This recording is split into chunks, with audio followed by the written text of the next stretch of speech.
এটা কি পোকা? কেউ জানলে জানাবেন। যুদ্ধ বিমান হয়তো এই দিয়েই তৈরি হয়েছে, এটার ডিজাইন দিয়া।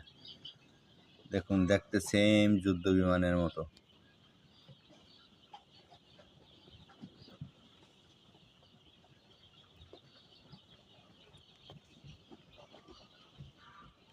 এই যে বিমানের যে জায়গায় পাইলট বসে, ওই জায়গাটা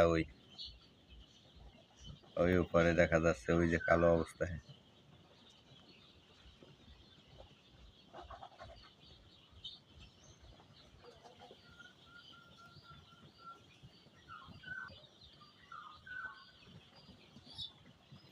এই পোকাটার নাম কি? কেউ জানলে জানাবেন। আমার কাছে মনে হয় এটা ডিজাইন দেখেই হয়তো যুদ্ধ বিমান তৈরি হয়েছে। সবাই বলে ঈগল পাখি, আর এটাকে দেখতে সেম।